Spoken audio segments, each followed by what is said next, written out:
The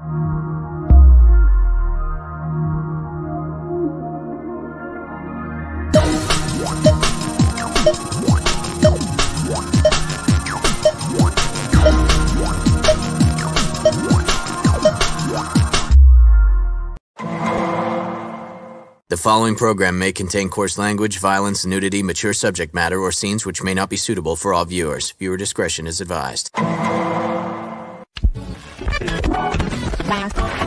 All Hit Radio.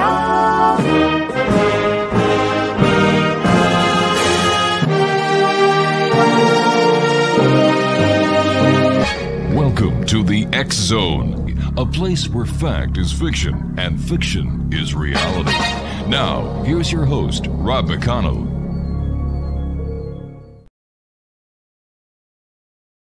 And welcome back to the X Zone, everyone. I hope everyone had a wonderful weekend and that you're well rested and ready for another week of fun, merriment, entertainment, and just good times here in the X Zone. I am Rob McConnell. I'm your host, and for the next 4 hours, actually no, for the next 2 hours tonight, because of programming network responsibilities due to the final chapter in the life and times of Her Royal Majesty Queen Elizabeth II. We're only going till midnight, and the other 2 hours are going to be part of a special broadcast that the network has a commitment to, so we must honor that as well as Her Majesty. But I'm here with you for the first 2 hours, and we come to you live and around the world on the Talkstar Radio Network, Mutual Broadcast Network, XZBN, XZTV, and of course, Channel 54, the X Zone TV channel on Simul TV. If you'd like to send me an email with any suggestions, any comments, it's xzone at xzoneradiotv.com, and on all social media sites, X Zone Radio TV.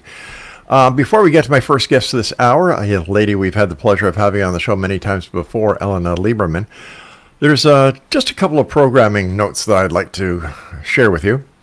Starting next week, we have Practical Parapsychology. It's a radio TV show for citizen scientists, and it's going to be hosted by Dr. Brian Lathy. He's the lead author of Ghost, exploring the haunting reality of paranormal encounters, and Dr. Cindy Little, who is a published parapsychologist and field researcher, with reoccurring guest and co-host Dr. James Horan, editor-in-chief of the Journal of Scientific Exploration. So that's next week. We also have a couple of other shows that we're going to be telling you about throughout the week that are going to be starting with us. Exciting times here in the X Zone. After all, this is truly a place where people dare to believe and dare to be heard. It is a place where fact is fiction and fiction is reality. Joining me now is ELLENA LIEBERMAN. Hello, ELLENA. How are you tonight? Hello. I'm fabulous. It's wonderful to be here. Well, it's wonderful having you. For the listeners and viewers who have just recently joined the X Zone Nation, can you share with them your biology and tell us who you are? Well, my name is ELLENA Lynn Lieberman, and I have worked in the Akashic Records since 1990. So it's meant a great deal to me. I'm a spiritual teacher specializing in the Akashic Records. I give consultations, and I meet all kinds of wonderful people. I also have a background in the performing arts, so I sing as well and have had personal act for some time. Wow, you're a lady for all seasons. Yes.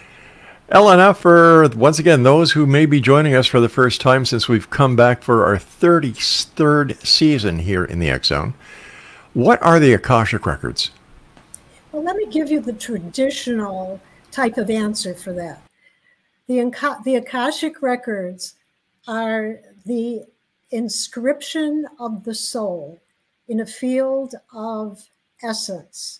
Every thought, word, deed, nuance of that soul is inscribed in this very subtle archive of being. Okay, so where are the Akashic Records? Whoops, are you okay? Now you hear fine. Don't you hate it when that happens? Yeah, it's like losing an earring.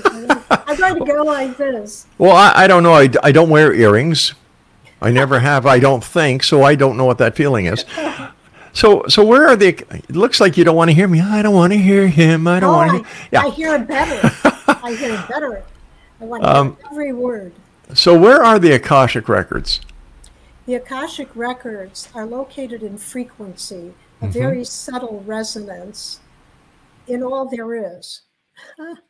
So it might be called the unified field.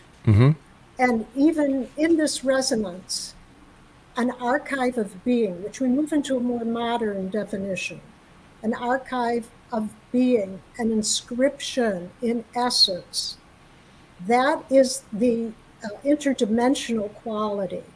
And as I work in it, it becomes clearer and clearer to me that there's a layer under the layer. If there's an image, there's an energy under the image. And you keep holding and delving into it for greater clarity and wisdom. So what type of information is kept in these Akashic records, and how long have they been in existence for? You know, that's a terrific question, really. Let me answer this latter part first. We were doing some research recently. My husband looked this up, and he looked up the word Akashic. He looked it up in something called gematria, which is numerology in English. But originally, gematria came about because there were no numbers. There were only letters and vibrations. And if you look up the word Akashic, even though it's Sanskrit, if you look it up with reference to the Hebrew archive of all letters, what you get is actually God-made. It has the same vibration. El Omed was the equivalent in Hebrew. We just found this out. I don't think anyone has done this because I began researching, noticing that the information I had was filtered, even of the past. And there's wonderful presentations now of it on YouTube and stuff. But there's a piece that is not thoroughly looked at. And so when you say, how long does it exist? It exists with creation. So creation is in it. The essence, the subtle vibration of creation actually may come from this field. It doesn't originate, but all the colorations that are talked about, all of the, what you might call the seminal spark, the divine spark, that's all in the record if you could see it, if you could reach it.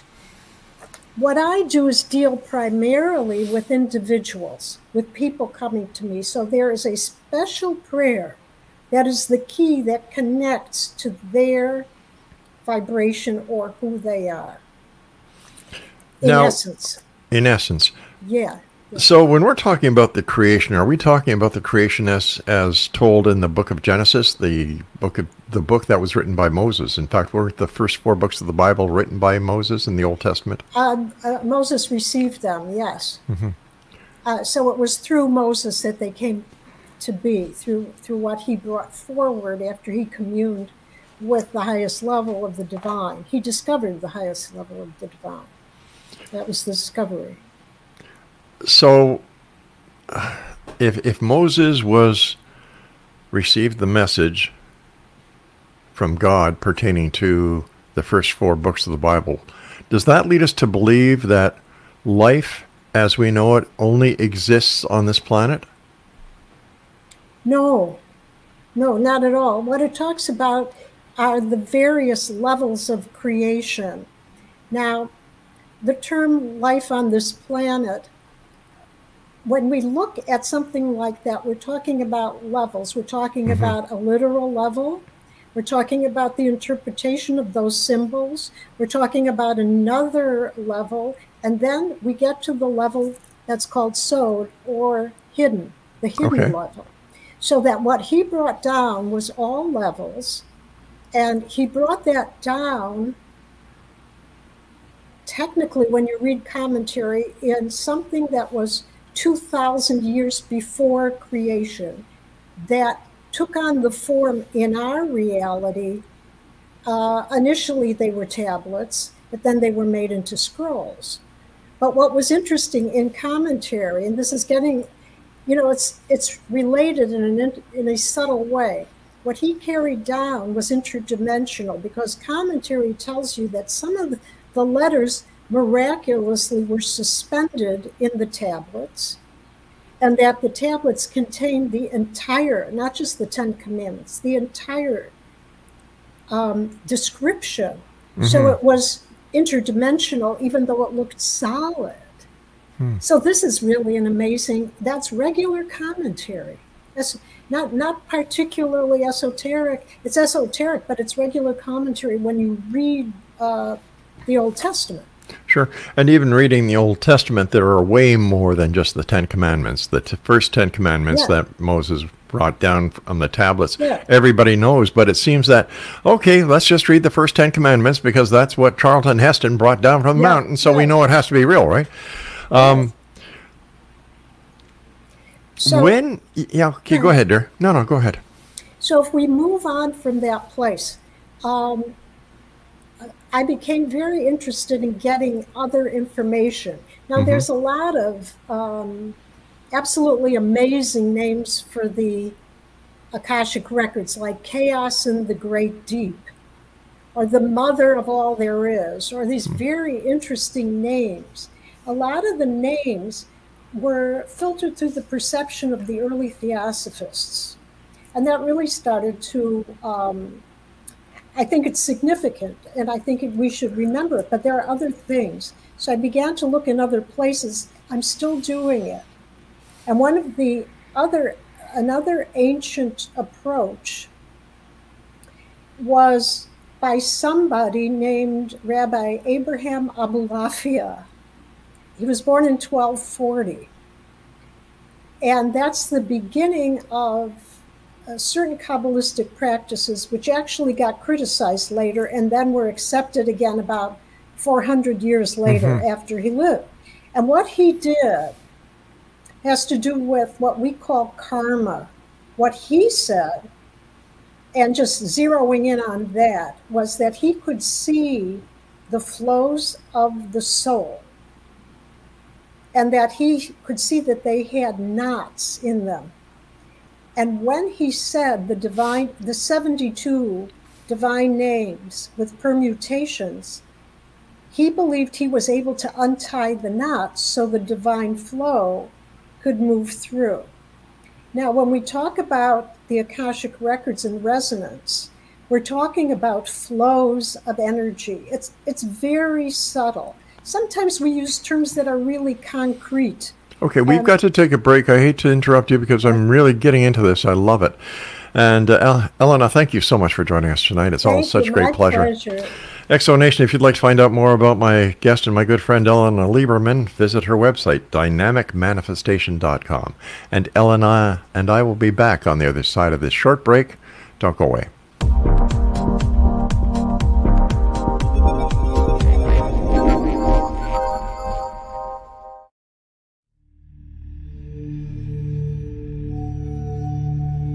Do you enjoy paranormal, sci-fi romance, yet find yourself tired of the same old themes and storylines? Then you won't want to miss Kahira O'Donnell's latest exciting release, To Taste You Again. Alien Lord Cain McKean knew the moment that his destined mate was born. He watched from afar, waiting for her to grow from child to woman. However, before she was old enough, she was stolen from her home world by flesh pirates.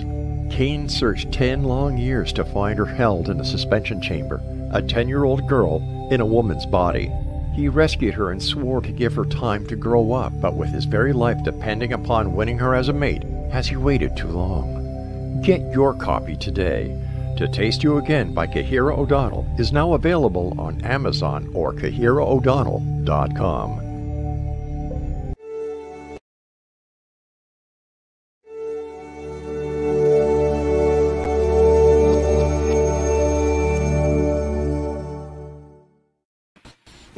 Welcome back, everyone. Dr. Elena Lieberman. Are you a doctor? I'm not a doctor. Well, you are now, an honorary one. Okay. Sorry about that. Well, you have a lot of doctors on the show. We sure do. We sure do. It's wonderful. Well, we want to get the information out there. You see, Elena, as you know, after being on the show many times throughout the years, what we try to do here in the X Zone is present as many sides to a topic that we can, and allow our listener, our viewer, to make up their own mind. Like, I don't believe in shows that force feed their audience based on their own personal beliefs. I believe that it's everyone's right to form their own opinion, and it's because of guests like yourself who have the knowledge and the research that you do in order to talk about the subjects you do, that they're able to do that. So I thank you very much for all your work. Well, thank you. Thank you. It's my pleasure. Okay, my dear friends. So let me ask you this, okay? So we understand that the Akashic, the tablets that were handed down to Moses were actually predated 2,000 years prior to the event? Yes, they weren't in the physical creation. Now, the tablets aren't to be confused with the Akashic records. What I'm saying is that there is something to be said for how the colors and formation of existence happened. And that can lead you to the Akashic records. But according to commentary, rabbinic commentary, they existed 2,000 years prior to manifesting on any level.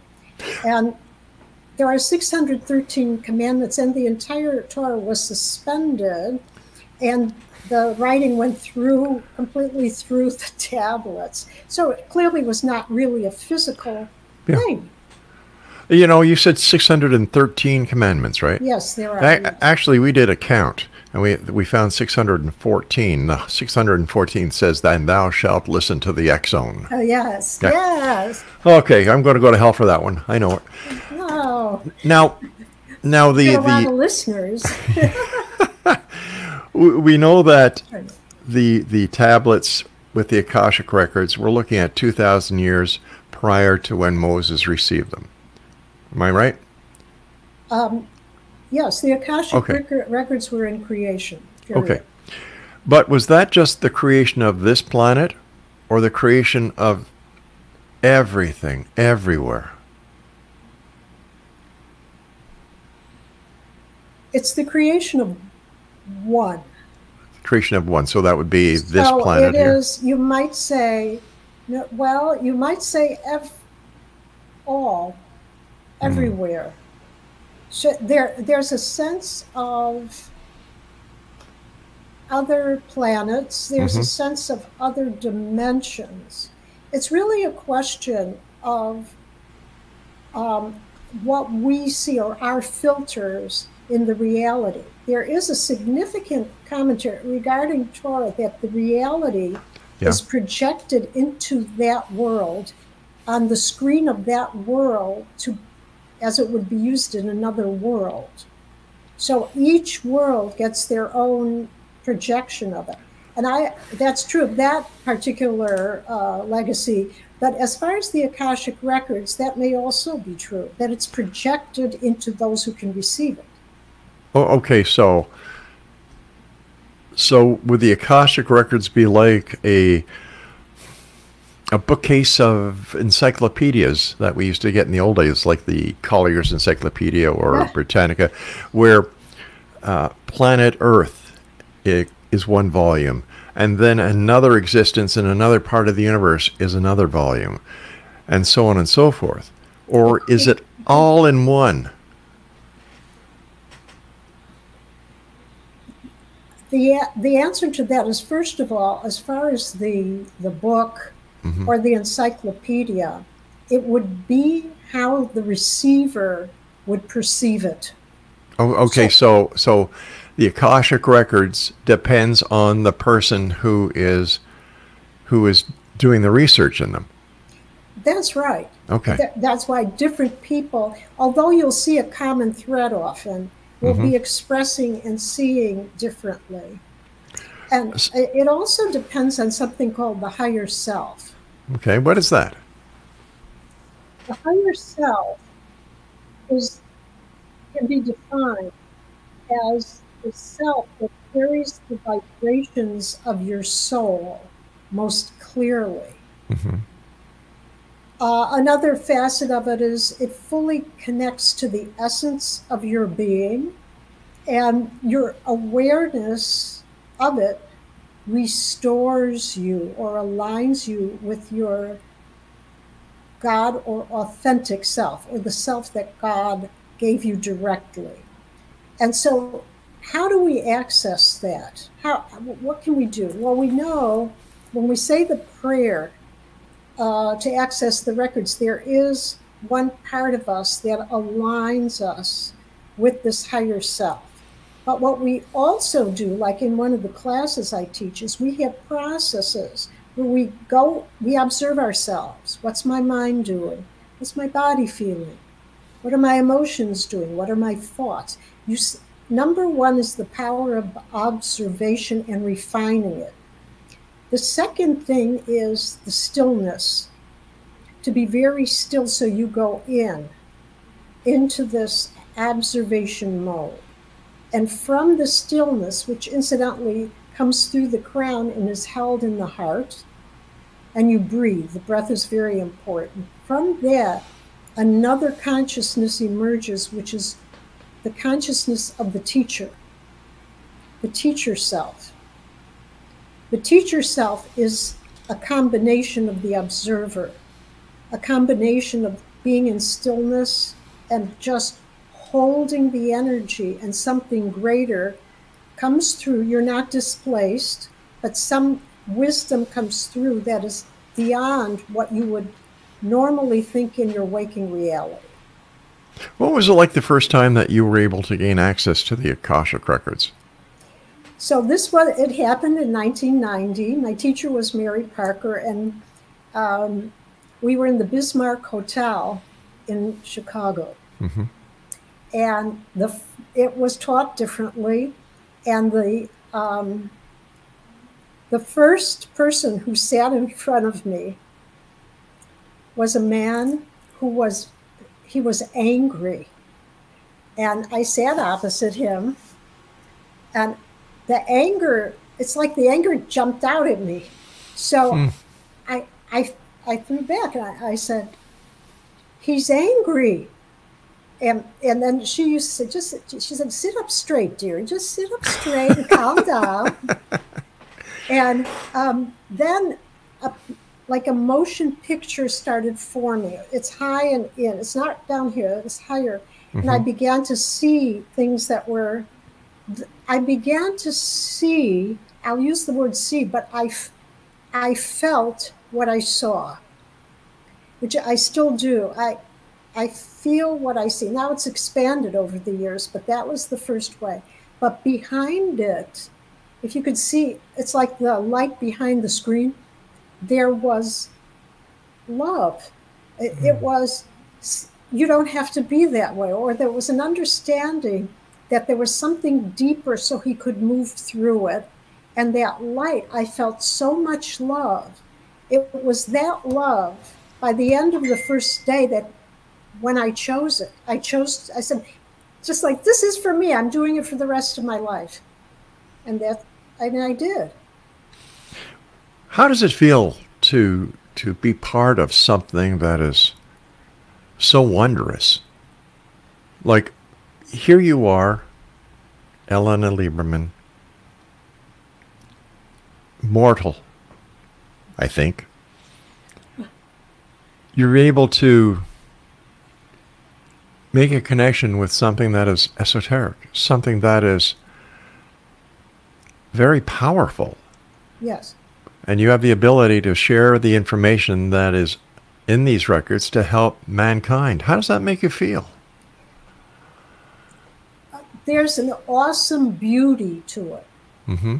First of all, you're not aware of yourself. You move into this awesome beauty. And it's like looking at colors that aren't colors of this world. It's very uplifting to hold and anchor that energy, to step back, and you're assisting, you're not forcing, you're just holding the energy and letting it come through. It's similar to you giving information and letting people decide. There's a letting go. Right, okay. It's similar. Has there ever been a time where the information that you were receiving because of a request that was being made of you to make the connection, that you just did not want to relay to the person? Yes. Yes. How do you deal with that? I have to, first of all, I have to clear myself, and I go into my heart and I stop. I have to make sure the information flows through me, that I don't do anything to it, because there's an interesting use of my energy when that happens. So I can't judge it. It's after the consultation where I might start to react. But I feel very supported. There are higher levels supporting me to do this. As our prayer says, there's God, there's what we call masters or loving consciousnesses called the masters of the Akashic Records. That's what's supporting me. But there are people that they're in great difficulty. They're under various types of attacks. So I usually am able to clear that and then move away from that. I do not have a lot of that right now in my consultations. It seemed to have been a cycle, or has been cycles. Okay. Fascinating young lady here. Elena Lieberman's our guest, Exonation. If you'd like to find out more about Elena, or maybe you'd like to arrange a one-on-one private consultation to get your Akashic records understood, and I'm sure that if you contact her on the website, that is dynamicmanifestation.com, you'll be able to contact her and work things out. This is the X Zone. I am Rob McConnell, coming to you from our broadcast center and studios in St. Catharines, Ontario, Canada. Before we go to commercial break, I'd just like to remind everyone that Practical Parapsychology is going to be starting next week here on the X Zone Broadcast Network, X Zone TV, and of course on Channel 54 on Simul TV.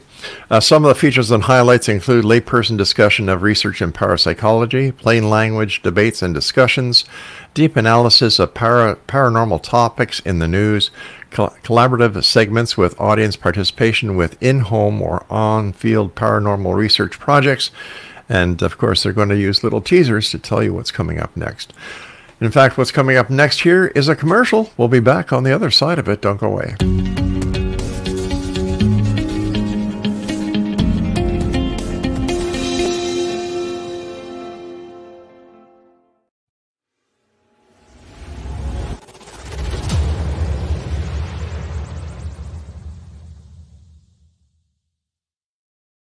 So I was watching the X Zone TV channel last night when I was abducted by aliens, and they kept repeating to me over and over again, simultv.com, simultv.com. What's simultv.com? That's what I asked them. They had it written on the side of their UFO. How do you spell that? UFO. No, I mean simultv.com. simultv.com. simultv.com. Right. simultv.com. Interesting that you were abducted by aliens in a simultv.com UFO last night. Oh, yeah? Yeah. Now that you mention it, I remember now last night I was awakened from a deep sleep. My great-grandmother was standing there. She said she'd come from the hereafter to tell me about simultv.com. She even spelled it out for me. simultv.com, sonny boy. simultv.com. simultv.com, sonny boy. Wow. Yeah. Guys, you'll never guess what my psychic guru just told me. simultv.com. Exactly. Are you guys psychic too? Of course. We all know about simultv.com. simultv.com.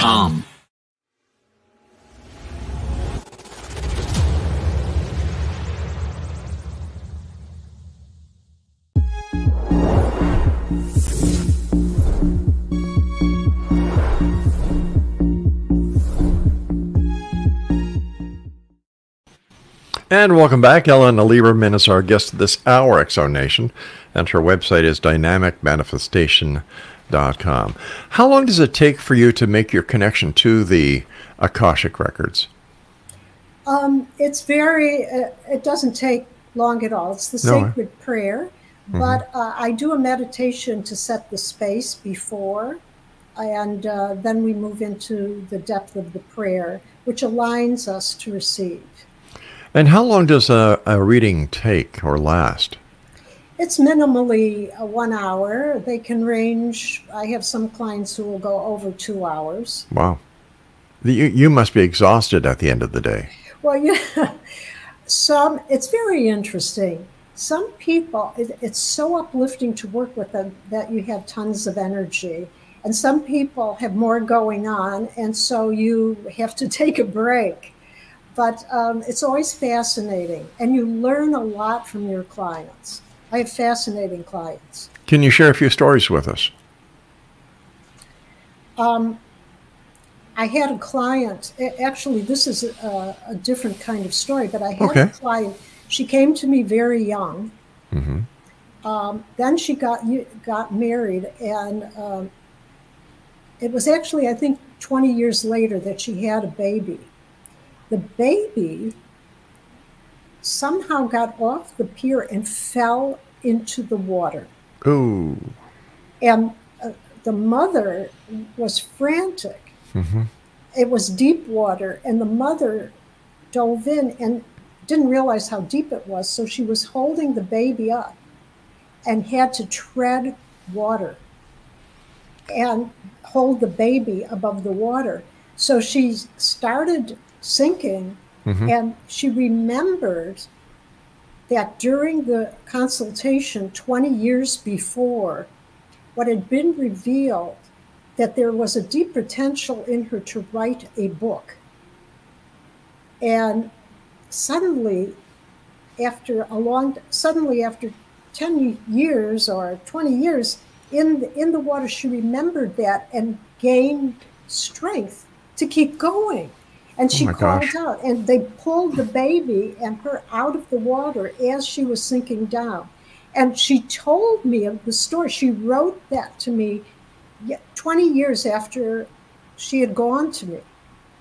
So it was an amazing, amazing story. So that's just one of them. Another one that's really fascinating. A man came to me from England for a consultation.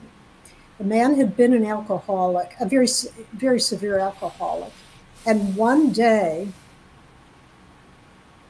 he passed out in the gutter, in the street.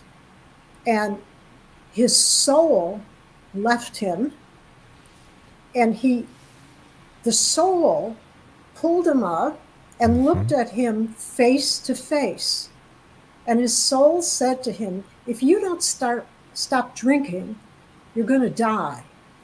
So either I go back into your body and you live, or you're going to die. You must stop. And so he came to, and that was the discussion. That's where we went in the consultation. And what I saw was how he pulled strength, or where the strength was drawn from him in a positive way to create a life for himself. And he began to build that. But it was an extraordinary experience. That's an example. Holy Those are cow. two unusual examples. I'm sure you get asked this question quite a bit, but what is the difference between a reading of the Akashic records and a psychic reading? Now, we know that psychic readings, or psychic, is a very broad range of perception. So let me say that before I make the statement. Okay. An Akashic record consultation brings through the information through the crown, and it resonates in the heart. And it comes through for inner development. It comes through to really elevate the person, to make decisions about how to bring grace into their life and build from their reference of peace and love. That's the nature of it. It's the inner dimension of the person. That's the nature of it. What it isn't about is a prediction on what will happen next, who you're going to meet. Although people always ask about that, which is really what I see about that frequently is more what they're holding inside that will be mirrored to them. But it's not about events as much as inner development. I would say that's the difference. There is a difference in the energy too. You wrote a book entitled The Principles of Dynamic Manifestations, as received through the Akashic Records. What was the inspiration for that book? I understand it's all about the Akashic Records, but what was it that motivated you to actually write a book about it and share it with the world? Actually, it came from the Akashic Records. It's really not directly about the Akashic Records or how to access them. But it has a very funny story. I lived in an apartment building which had 3 stories down in the back. Right. You went into the basement to do your laundry. And one day I was dragging a huge gypsy bag, it's called, up the stairs. And suddenly I felt whole. I didn't know what. Suddenly it was as if I tuned into something and my heart opened up and I had joy in my heart, in sharp contrast to what I was doing. It was very mundane. So it showed me immediately. I went to the interstate immediately because it was wonderful. And I ran through the house, put the laundry down, and I ran through the house and started writing thank you notes on everything. It was overflowing. It was like the fountain was overflowing with gratitude and joy because of what was in my heart that I had contacted. And to me, that reference point, now that you mention it, is the reference point of love and peace that we can access with grace when we work especially in the work in the records. You talk about the etheric template. What is that? The etheric template, and incidentally, it really has struck me that it sounds like the description of that Rabbi Abulafia when he says there's knots. The etheric template is the map that can actually be seen by many people around the physical body. You can see it around plants. You can feel it in your thoughts. You can take your hand about here and read, and if you can back off and you'll feel the thought waves, you'll feel the vibration, and you can train yourself to actually become more and more sensitive to that. And so that template is going to show that. The more uplifted you are, the more positive, the more gratitude, what happens is the karma starts to lift off. And we do that with grace in the records, but that's perceived often as knots, like knots in the map. Right. And that starts to unravel. We have to take our final break. Please stand by, Elena. And Exo Nation, if you'd like to contact our guest this hour, Elena Lieberman, visit her website at www.dynamicmanifestation.com. Still to come on tonight's show, Dr. Bob Thiel will be my guest after the top of the hour as the Exxon continues right here from our broadcast center and studios in, I nearly said Crystal Beach again, Craig. I'm going to owe you a lot of money by the end of this show, I'll tell you. Let's try that again. From our broadcast center and studios in St. Catharines, Ontario, Canada.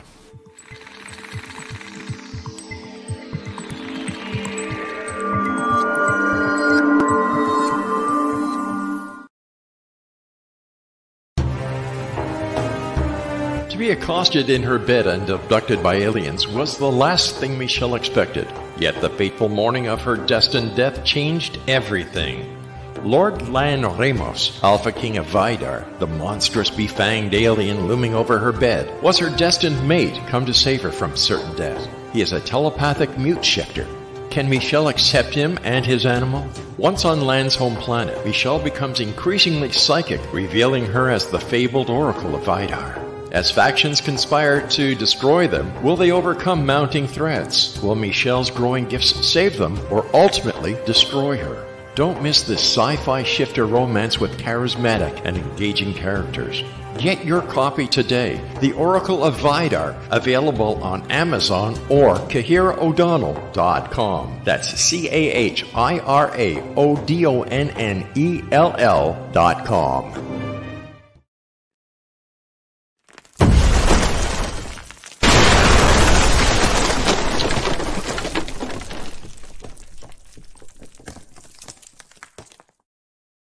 Holy cow, talk about breaking down barriers. Jeez. Great commercials. Yeah, thank you. Craig, Craig and I have this little bantering going on, Ellen and Exo Nation.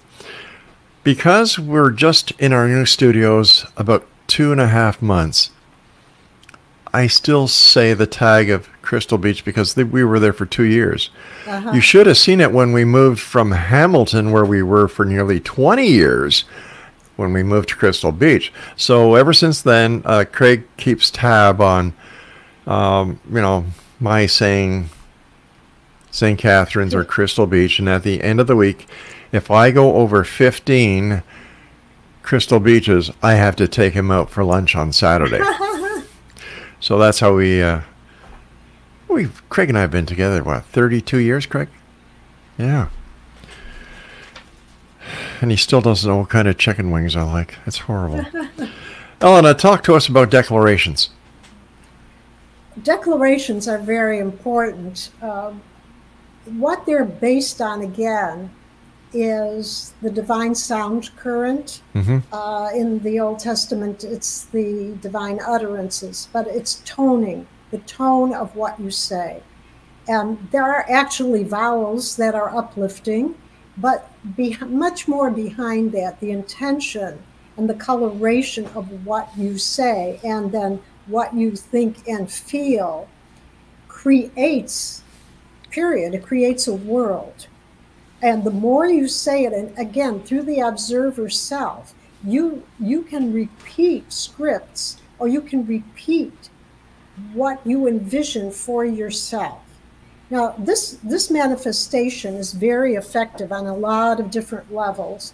And often what we find, you can start at the basic level. If a person is speaking negatively, that's going to hold them in a certain range, that's pretty obvious.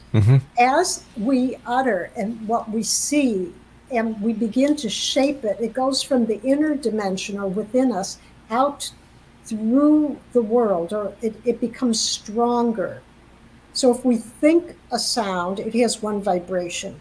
If we utter it or project it, it takes on another type of force. This is really, so your scripts that are done in the present of the way you feel would be the true essence of your life is really significant. Now, if we move into this, there's another point that I have found with clients and with the book to be very, very important about manifestation. And that has to do with anchoring something into the physical. You have an idea, but you don't do it because you don't know if it's the real path. I have questions like that frequently from people. Okay. Should I do this or should I do that? I don't understand. Should I do this or that? And what they're seeing is facets of something bigger that they don't know yet.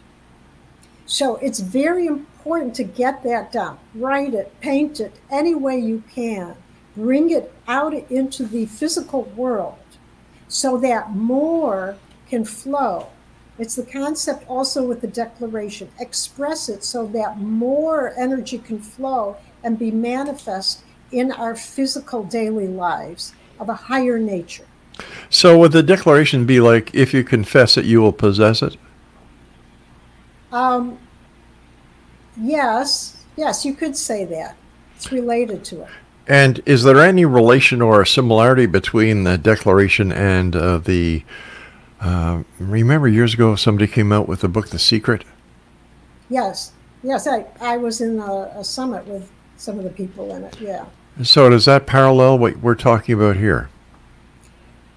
The Secret, one of the differences, a subtle difference is that The Secret emphasized the law of attraction. So that you would bring forward to you the complement of what you were feeling, resonating to, and that would come towards you. That's true. That is true. However, there is more to it. Let's go back to the idea of something resonating throughout a very vast field. Now, I just want to interject something that someone sent me, written by Einstein. When something vibrates, the electrons of the entire universe resonate with it. Everything is connected. The greatest tragedy of human existence is the illusion of separation. So just going with that, if we begin to express everything that is resonant everywhere, builds a symphony, so to speak. That resonance is echoed throughout, well beyond what we see. And it's uplifted. So it becomes very powerful. Can money be spiritual? It's very important to look, first of all, look at money in a way where you don't judge. Mm-hmm. It's the judgment about money that often starts to have add-ons, overlays to it, especially about people who have money or people who don't have money. So money by itself can be a divine reflection. And in the book, I actually said, I thought I'd be very criticized for saying, if you have some people have an altar, to put it there with holy objects. So it is not disgraceful. So it is not frowned upon, or that you don't align with it. And it's not sacrilegious. And it's not sacrilegious. Yeah. If I'm in faith, I have deep faith, mm-hmm. and I think money is wonderful. I have heard so many people comment about wonderful ministers who have tremendous amounts of money, and wouldn't you know, they have to be phony. It can't be that divine favor was given to them because they're uplifting people for real. You know, it's like that, but they are uplifting people for real. That is part of the divine flow for those people. It's not false. It is a way of having them elevate and deliver their message of the true soul, of the true inner person with deep alignment. So it's very positive. The time is coming very shortly when you and I must say so long for tonight. But before we go, what are your final words that you'd like to share with the X-Zone Nation tonight? Remember that your alignment goes this way. In other words, it goes from the crown into your heart and your breath. Don't be thrown about people who are going this way and saying things about you or want you to be a certain way. Look deep within and allow that divine flow to show you who you really are within, and then live from that place. What's next for ELLENA Lieberman? I think I'll continue my research on Kabbalah and the influence of the Akashic records. And I love being on these shows. So thank you very, very much.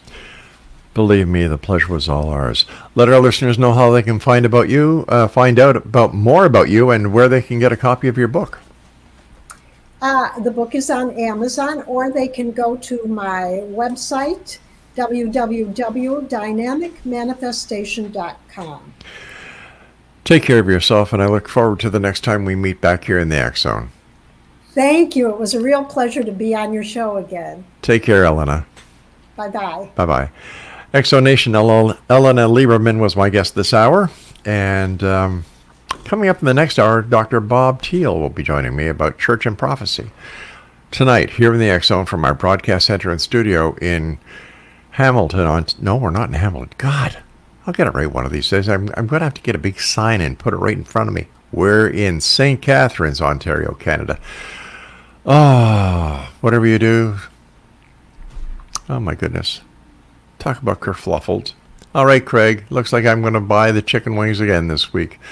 We'll be back at the top of the hour as the X-Zone continues. Don't forget, X-Zone Nation, this is only a 2-hour show tonight due to network programming that takes precedence.